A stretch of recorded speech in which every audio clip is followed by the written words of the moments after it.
uma questão importante para pensar isso. O movimento sindical, ele não é imune ao que acontece na sociedade. Dirigentes sindicais, militantes sindicais são de carne e osso.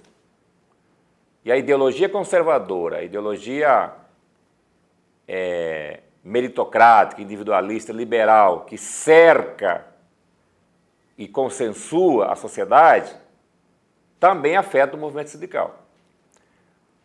Então, no movimento sindical nós temos machistas, nós temos sexistas, nós temos homofóbicos, nós temos, enfim, oportunistas, temos até pessoas que usam a estrutura sindical, o movimento sindical, para carreira, para interesse próprio, interesse privado.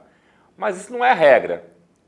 A regra é que grande parte dos dirigentes sindicais, dos militantes sindicais, estão no movimento sindical, no sindicato, lutando por direitos. E os sindicatos, como diz o Gramsci, devem se constituir numa escola de formação de um novo militante, de um novo ser humano, para uma nova sociedade. Mas nós não construímos esse militante numa redoma fora da contradição desse mundo que existe. Ele está dentro desse mundo, dessa contradição. Então nós vamos enfrentar sempre isso. Aquele militante que recusa os velhos valores burgueses, capitalistas, com aquele militante que é produzido por esses velhos valores. Então é sempre a grande luta entre o novo e o velho, que diz o Marx, que diz o Gramsci, que diz o Paulo Freire. O novo, que é a revolução, que é a mudança, e o velho, que é a manutenção das coisas que são dadas, por um lado. Por outro lado, é evidente que na luta de classe tem criminalização. Ninguém ia esperar que você fizesse luta política, luta social contra a burguesia, contra a classe dominante, contra a direita, enfim, e não tivesse reação do outro lado. Os sindicatos, os movimentos sociais, os trabalhadores, os pobres, são vistos historicamente no Brasil como aquilo que a história chama de classes perigosas. Lá na escravidão, todos aqueles setores que ameaçavam a ordem dominante, a ordem da Casa Grande, a ordem do senhorio de escravos, eram chamados de perigosos.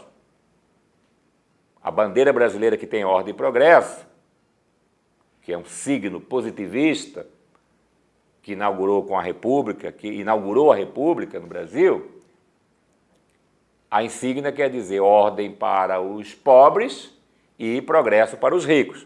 Só tem progresso para os ricos se tiver ordem para os pobres. Só tem progresso na Casa Grande se tiver ordem na senzala. E ordem na senzala não é a ordem do convencimento, é a ordem da burduna, é a ordem da porrada, é a ordem do cacetete, é a ordem da baioneta, é a ordem da força. Há momentos que a burguesia utiliza os instrumentos de consenso, de convencimento. A mídia, a escola, as igrejas, as religiões cumprem muito esse papel de construir um consenso, de fabricar um consenso, de que a sociedade é sempre assim, sempre foi, nada vai mudar. Mas também, quando esses instrumentos de consenso não funcionam, ela vai utilizar os instrumentos da força, da coerção. Ora, um instrumento da coerção, da porrada, e ora, o instrumento do consenso. Então, nesse caso, nós estamos enfrentando as duas coisas. A mídia, o pensamento, vamos dizer assim, cultural, a ideologia, é produzida no sentido de conformar uma correlação de força favorável ao projeto da direita, contra os sindicatos, contra os movimentos sociais como perigosos, como baderneiros, como criminosos, como insurgentes, como também você tem, por outro lado, o papel dos clássicos instrumentos do Estado, que é a polícia, que é as armas, que é o aparato repressivo, para impor a vontade da classe dominante. Então essas coisas estão combinadas hoje. Porém, não...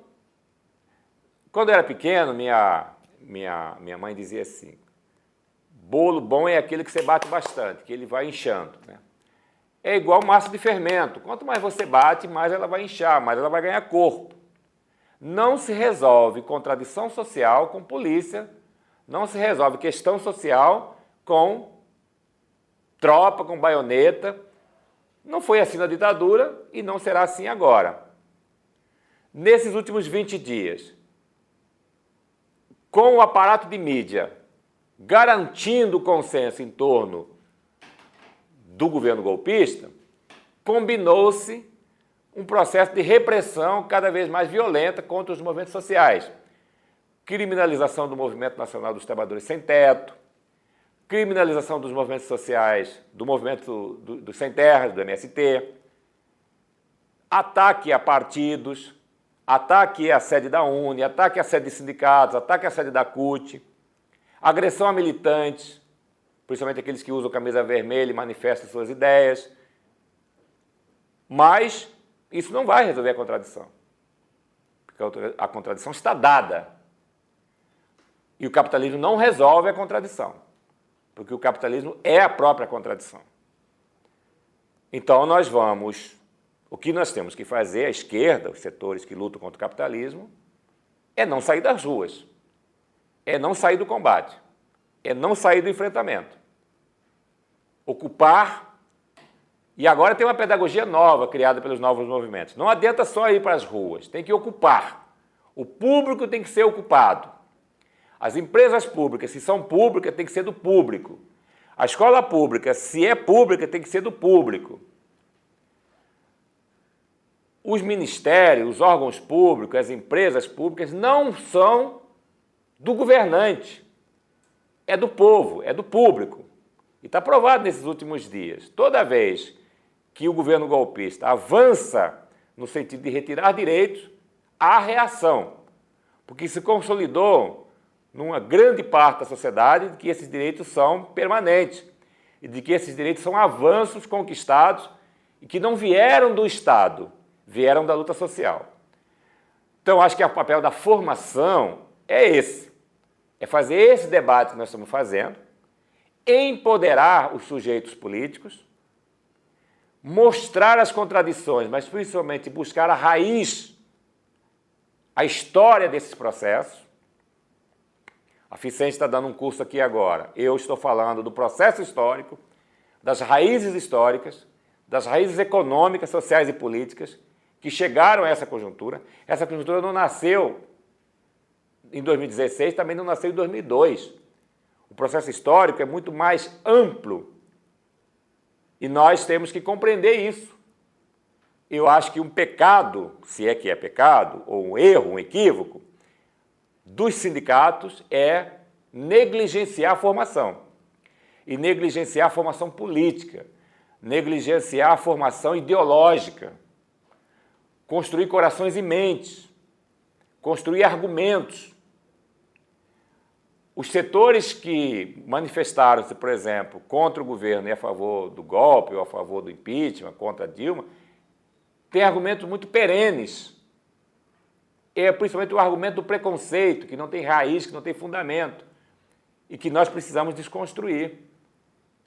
E grande parte da nossa militância, inclusive, ficou desarmada, porque os partidos desarmaram os militantes. Foi nefasta para a esquerda essa ideia da governabilidade. Foi nefasta para a esquerda essa ideia da governança com o capital.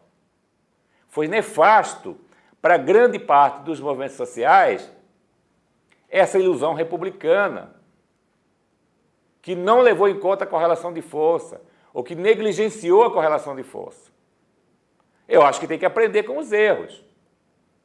Os sindicatos agora estão retomando a formação política, os debates, as reflexões, utilizando as redes sociais, mas para além das redes sociais, utilizando a reflexão crítica, voltar à leitura dos clássicos, entender a formação socio-histórica do Brasil, entender como é que se consolida o poder, como é que se constrói o poder, como é que se constrói a hegemonia, como é que se disputa contra a hegemonia. A gente acha que tomando o governo estava chegando ao poder, e tudo isso eu acho que é um processo que nós estamos aprendendo. E assim, eu que trabalho com formação há tantos anos, eu estou num momento privilegiado, porque está tendo a oportunidade de dialogar com coisas, mas não no sentido de que, este momento, a gente, de maneira até vingativa, diz assim, tá vendo? Eu falei que ia dar nisso. Mas, em alguns momentos, a gente diz, olha, 10, 12 anos atrás, a gente dizia que ia dar nisso. que esse caminho ia conduzir a esse precipício.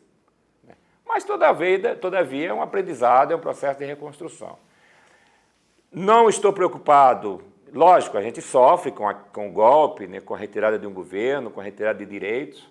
Não estou preocupado, essencialmente, com o imediato, estou preocupado com o processo que vem mais à frente. Mas eu estou muito feliz, estou muito satisfeito da reação que está acontecendo. No Brasil estão acontecendo centenas de movimentos, centenas de atos, centenas de ações. Esse movimento de ocupações de escola, repito, é algo revolucionário na conjuntura e é feito por jovens. Inclusive é um movimento de característica horizontal, não é um movimento de característica vertical, descendo de cima para baixo e alguém dando ordens ou mandando fazer. É um próprio processo de experiência histórica que a juventude está fazendo, né? E esses novos movimentos sociais, quando eu vi, por exemplo, alguns dias atrás em São Paulo, 20 mil, 30 mil sem tetos, proletários das regiões urbanas, das grandes cidades, se movimentando, se colocando em bloco, se colocando em luta, eu acho que isso é um fato novo, um fato extremamente alvissareiro para aquilo que a gente busca enquanto projeto. Eu sou um cara incorrigivelmente otimista, né? Otimista. A gente faz análise crítica e às vezes até dura, radical da realidade, mas a gente tem que, por obrigação, ser otimista e ter o otimismo da vontade, como diz o Gramsci, porque o horizonte ele não está apontado para o passado, o horizonte está apontado para frente. E a gente vai encontrar caminhos para sair. Eu espero que a esquerda aprenda, espero que o glorioso Partido dos Trabalhadores, né, partido que eu, ao longo de muitos anos, tive referência, aprenda e não caia nas novas armadilhas. A gente, talvez, pedagogicamente, voltando aos movimentos sociais, aprenda com os movimentos,